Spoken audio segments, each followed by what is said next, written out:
मेरी 45 साल की उम्र है। 45 साल की उम्र में मुझे कभी नहीं लगा कि मैं किसी मुस्लिम से प्रताड़ित हूं। मैं हिंदू हूं और जिस जात का हूं, जिस क्षत्रिय वर्ग का हूं, मेरा पड़ोसी अगर क्षत्रिय रहा है तो मेरी लड़ाई मेड़ और डार और खेत खलिहान को लेकर उससे हुई है, मेरी लड़ाई ब्राह्मण से हुई है, मेरी लड़ाई यादव से हुई है, क्योंकि वो मेरा पड़ोसी रहा है।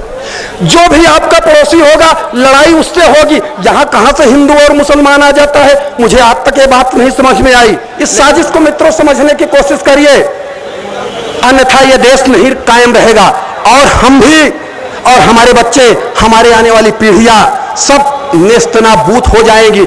हमारे अंदर एक माहौल बनाया गया कि देश हिंदू राष्ट्र हो जाएगा तो बहुत ज्यादा सुखी रहेगा। बगल में हिंदू राष्ट्र नेपाल है, हमसे ज्यादा सुखी है, कटोरा लेके भीख मांगना पड़ता है। इस सरकार के अंदर अगर मुसलमान कहीं ना कहीं अपने आप को महसूस करता है तो हिंदू के लोग भी महसूस करते हैं कि मेरी आवाज दबाई गई है, मुझको दबाया जा रहा है, मेरे भविष्य को प्रभावित किया जा रहा है। आज देश के अंदर आर्थिक मोर्चों पे चर्चा नहीं होती, आज बेरोजगारी की चर्चा नहीं होती, आज रोजगार की चर्चा नहीं होती। जहां कहे बैठिए हिंदू और मुसलमान की चर्चा इस देश के लोगों ने, इस राजनीतिक दलों ने बना दिया है। यह देश के लिए नासूर साबित होगा। साथियों, मैं आपसे निवेदन करता हूं कि कहीं उलझने की जरूरत नहीं है। एक अच्छे इंसान को चुनिए।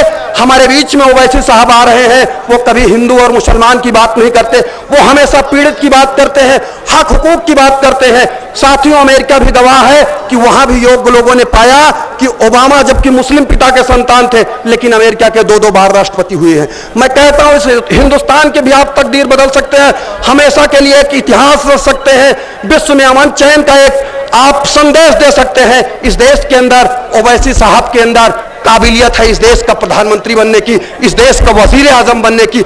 मैं एक दावे के साथ कहता हूं कि अगर 24 में वो नहीं बनेंगे, 5 सालों के बाद बनेंगे, 10 सालों के बाद बनेंगे, लेकिन निश्चित तौर पे वो देश के वजीर आजम बनेंगे।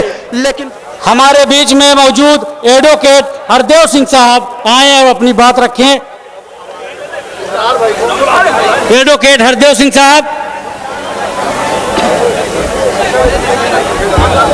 साथियों, मैं शुक्रगुजार हूं ऊपर वाले का, उस परवरदिगार का, कि मुझे जिस विचारधारा को लेके मैं चला था, इस देश की एकता और अखंडता, उस विचारधारा पे कायम रहते हुए उस विचारधारा पे काम करने के लिए मुझे ये उपयुक्त मंच मिला है। मैं शुक्रगुजार हूं अपने पूर्वांचल के प्रभारी जिन्होंने प्रतापगढ़ से चुनाव लड़ा और एक इतिहास बनाया और ये मैसेज उत्तर प्रदेश के अंदर गया कि एमआईएम उत्तर प्रदेश के अंदर भारतीय जनता पार्टी को चैलेंज करने की क्षमता रखती है। मैं उनका शुक्रगुजार हूं। हम लोगों के अग्रज, हम लोगों के अगुवा पूर्वांचल के प्रभारी प्रदेश सचिव इसरार साहब का मैं आभारी हूं। इलाहाबाद एमआईएम पार्टी के जिला अध्यक्ष, जिन्हें हम लोग सज्जनता की प्रतिमूर्ति कहते हैं, जिनको इस शहर के लोग ओवर जेंटलमैन कहते हैं, और मुझे लगता है कि एमआईएम पार्टी जिस दिशा में चल रही है और जैसे अध्यक्ष की जरूरत थी, जितने शांत स्वभाव के अध्यक्ष की जरूरत थी, जितने सहनशील अध्यक्ष की जरूरत थी, वो हमें जिला अध्यक्ष माननीय शाह आलम साहब के रूप में मिला है। मैं शुक्रगुजार हूं उनका कि उन्होंने अपने साथ, अपने सानिध्य में काम करने का मुझे मौका दिया है।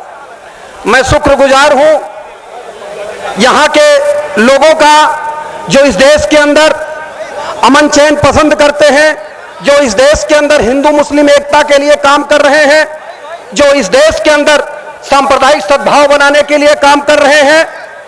मैं सारे लोगों का शुक्रगुजार हूं।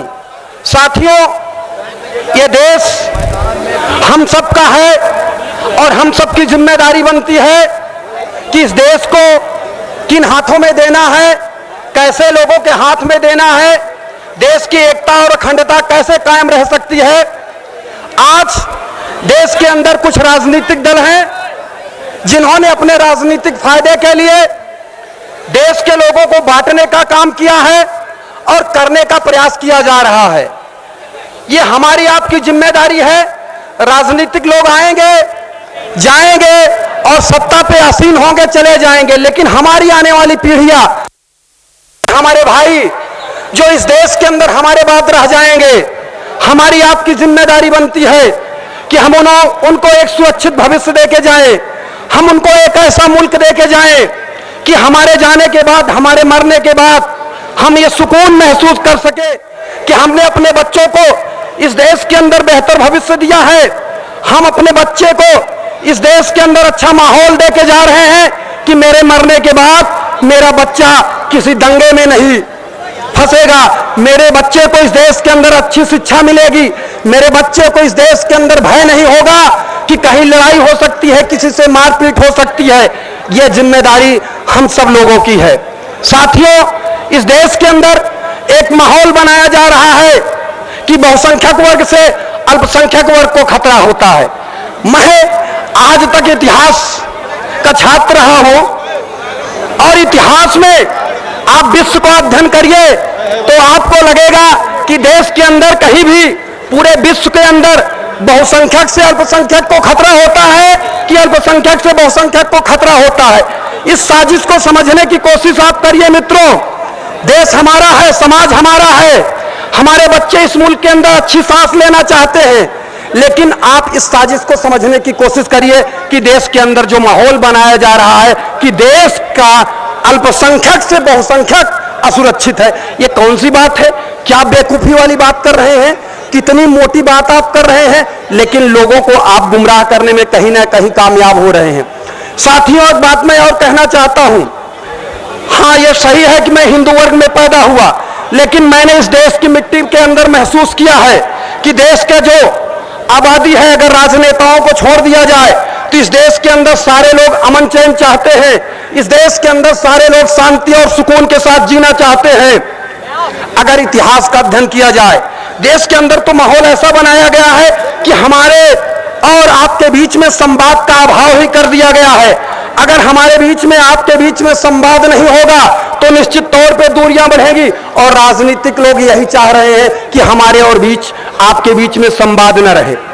लेकिन जब हम आपके बीच में बैठे, चूंकि मैंने 28 सालों तक कांग्रेस में काम किया है, हम आपके बीच में हमेशा से रहे हैं, फादर मेरे सीपीएम लीडर रहे हैं, हमारा जो माहौल रहा है, हमारी जो पैदाइश रही, हमारी जो परवरिश रही है, वो एक सेकुलर बाप के हाथों हुई है। मैं आपके बीच में रहा, मैंने ये महसूस किया है कि आप इस देश की मिट्टी से जितना प्रेम करते हैं, आप इस देश के अंदर जितना अमन चैन महसूस करते हैं, शायद अगर इस देश का बहुसंख्यक वर्ग उतना अगर आसानी से सोच ले तो मुझे लगता है कि इस देश के अंदर कहीं कोई मतभेद की स्थिति नहीं है। इस देश के अंदर आप इस करिए, इकबाल साहब माइनॉरिटी थे, बाद में पाकिस्तान भी चले गए, लेकिन उन्होंने इस देश की एकता अखंडता के लिए, हिंदू मुस्लिम एकता के लिए उन्होंने क्या लिखा? उन्होंने हमारी भी जो कमियां थी उस पर भी हमला किया, आपकी जो कमियां थी उस पर भी उन्होंने हमला किया। उन्होंने एक शेर लिखा है कि अगर बुरा न मान बिरहन तो एक बात कहूं मैं तुझसे, तेरे सनम कदों के बुत हो गए पुराने। अपनों से बैर रखना तूने बितों से सीखा, वाइज को भी जंगो जदल सिखाया खुदा ने। उन्होंने एक प्रकार से हिंदू मुस्लिम में एकता स्थापित करने के लिए हमारी जो कमियां थी, आपकी जो कमियां थी, हम जो मजहब के नाम पे लड़ाया जा रहा है उसको दूर करने का प्रयास किया। मुझे नहीं लगता है कि इस देश के किसी हिंदू बड़े साहित्यकार ने इस बात को लिखा हो देश की एकता अखंडता के लिए। पाकिस्तान के एक बहुत बड़े शायर हुए हैं, आप सोचिए, मुस्लिम शायर ही देश की एकता अखंडता और हिंदू मुस्लिम एकता की बात कर रहा है। मुझे उस शायर का नाम नहीं याद आ रहा है, मैं उनको नमन करता हूं। उन्होंने हमको ये बात समझाने के लिए कि हिंदू मुसलमान कोई अलग नहीं है, हम एक ही संतान हैं, हमारे अंदर एक ही ब्लड है। उन्होंने कहा कि हम रूहे सफर हैं, हमें नामों से न पहचान। हम रूहे सफर हैं, हमें नामों से न पहचान, कल किसी और नाम से इस मिट्टी में आ जाएंगे हम। ये बात एक मुस्लिम शायर कह रहा है, और जो पाकिस्तान के अंदर बैठे हुए हैं, और इस देश के अंदर आप माहौल बना रहे हैं कि मुसलमान इस देश के अंदर आतंक चाहता है, आप इस देश के अंदर माहौल बना रहे हैं कि मुसलमान दंगा चाहता है। भैया, ये कौन सा गणित है? जो कमजोर होगा वो कभी दंगा करना चाहेगा क्या? दंगा तो वही करना चाहेगा जो बहुसंख्यक वर्ग में होगा, लेकिन हिंदुओं के अंदर कुछ राजनीतिक दल, कुछ हिंदूवादी पार्टियां ये माहौल बनाने की कोशिश कर रही हैं और माहौल बनाने में कहीं ना कहीं कामयाब हुई है कि मुसलमान इस देश के अंदर दंगा अरे हमारे सामने 10 लोग खड़े रहेंगे और मैं अकेला खड़ा रहूंगा तो मैं चाहूंगा कि मारपीट हो जाए। ये कितनी पागलपन वाली बात आप कर रहे हैं। मैं तो सोचूंगा ना कि उधर बहुसंख्यक है, मैं लड़ूंगा तो मैं मारा जाऊंगा। लेकिन देश के अंदर आप देखिए राजनीतिक लोगों को क्या माहौल बनाया जा रहा है कि जो अल्पसंख्यक है वही दंगा चाहता है। इस साजिश को मित्रों समझने की कोशिश करिए, अन्यथा यह देश नहीं कायम रहेगा और हम भी और हमारे बच्चे, हमारे आने वाली पीढ़ियां सब नेस्तनाबूद हो जाएंगी। हमारे अंदर एक माहौल बनाया गया कि देश हिंदू राष्ट्र हो जाएगा तो बहुत ज्यादा सुखी रहेगा। बगल में हिंदू राष्ट्र नेपाल है, हमसे ज्यादा सुखी है, कटोरा लेके भीख मांगना पड़ता है। अगर देश के लोग मदद ना करें तो भूखों मर जाएंगे। बगल में इस्लामिक राष्ट्र अफगानिस्तान है, पाकिस्तान है, क्या वो सुखी है क्या? आप इस साजिश को समझने की कोशिश करिए। देश वही सुखी रह सकता है, देश वही विकास कर सकता है जहां एकता होगा, जहां अमन चैन होगा, जहां भाईचारा होगा। मेरी 45 साल की उम्र है। 45 साल की उम्र में मुझे कभी नहीं लगा कि मैं किसी मुस्लिम से प्रताड़ित हूं। मैं हिंदू हूं और जिस जात का हूं, जिस छत्री वर्ग का हूं, मेरा पड़ोसी अगर छत्री रहा है तो मेरी लड़ाई मेड़ और डार और खेत खलिहान को लेकर उससे हुई है। मेरी लड़ाई ब्राह्मण से हुई है, मेरी लड़ाई यादव से हुई है, क्योंकि वो मेरा पड़ोसी रहा है। जो भी आपका पड़ोसी होगा लड़ाई उससे होगी। यहां कहां से हिंदू और मुसलमान आ जाता है, मुझे आज तक ये बात नहीं समझ में आई। लेकिन साथियों, आप इस चीज को समझने की कोशिश करिए। इस देश के राजनेता चाहते ही नहीं है कि इस देश के अंदर अमन चैन हो। मैं तो ये कहता हूं कि इस देश के राजनेता ये भी नहीं चाहते हैं कि कश्मीर का मुद्दा सॉल्व हो। मैं ये चाहता हूं कि आप इस साजिश को समझने की कोशिश करिए। आज देश के अंदर केवल मुसलमानों की ही स्थिति नहीं, देश के अंदर हिंदू को भी बोलने के लिए सोचना पड़ता है। स्थितियां यह है कि हम फेसबुक पे लिखने के लिए सोचते हैं, स्थितियां हैं कि हम माइक में ऐसा कुछ बोलने से डरते हैं कि कहीं हमारे ऊपर राष्ट्रद्रोह का आरोप न लगा दिया जाए। एक शायर ने कहा था, दुष्यंत जी बहुत बड़े कवि हुए थे इलाहाबाद विश्वविद्यालय के, उन्होंने लिखा था कि नहीं अब काफी नहीं है इस जंगल में गुमशुदा अर्थों की तलाश करना। मैं इस सरकार के ऊपर बोल रहा हूं और दोनों वर्गों के लिए बोल रहा हूं। दुष्यंत साहब ने कहा था कि नहीं अब काफी नहीं है इस जंगल में गुमशुदा अर्थों की तलाश करना, जब सारे समीकरण बदल गए हो रातों रात और आवाजों के पर कतर दिए गए हो। साथियों, आपकी ही आवाज नहीं कतरी गई है, हमारी भी आवाज कतरी गई है। चाहे वो उधर के अंदर कन्हैया कुमार हो, वो भी हिंदू हैं, उनकी भी आवाज कतरने का काम हुआ है। गुजरात के अंदर हार्दिक पटेल हो, उसकी भी आवाज कतरने का। मैं ये कहना चाहता हूं कि जो राजनीतिक लोग हैं, जो राजनीतिक स्वार्थी लोग हैं, वो केवल हिंदू मुसलमान नहीं, जब जिससे देखेंगे कि हमारा नुकसान है उसको कुचलने का प्रयास किया होगा। इस सरकार के अंदर अगर मुसलमान कहीं ना कहीं अपने आप को महसूस करता है तो हिंदू के लोग भी महसूस करते हैं कि मेरी आवाज दबाई गई है, मुझको दबाया जा रहा है, मेरे भविष्य को प्रभावित किया जा रहा है। आज देश के अंदर आर्थिक मोर्चों पर चर्चा नहीं होती, आज बेरोजगारी की चर्चा नहीं होती, आज रोजगार की चर्चा नहीं होती। जहां कहे बैठिए हिंदू और मुसलमान की चर्चा इस देश के लोगों ने, इस राजनीतिक दलों ने बना दिया है। यह देश के लिए नासूर साबित होगा। साथियों, मैं आपसे निवेदन करता हूं कि कहीं उलझने की जरूरत नहीं है। एक अच्छे इंसान को चुनिए। हमारे बीच में ओवैसी साहब आ रहे हैं, वो कभी हिंदू और मुसलमान की बात नहीं करते, वो हमेशा पीड़ित की बात करते हैं, हक हुकूक की बात करते हैं।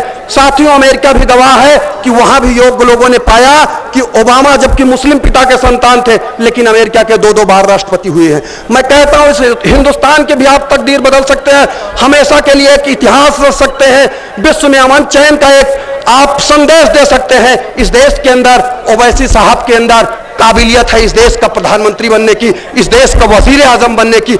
मैं एक दावे के साथ कहता हूं कि अगर 24 में वो नहीं बनेंगे, 5 सालों के बाद बनेंगे, 10 सालों के बाद बनेंगे, लेकिन निश्चित तौर पे वो देश के वजीर आजम बनेंगे।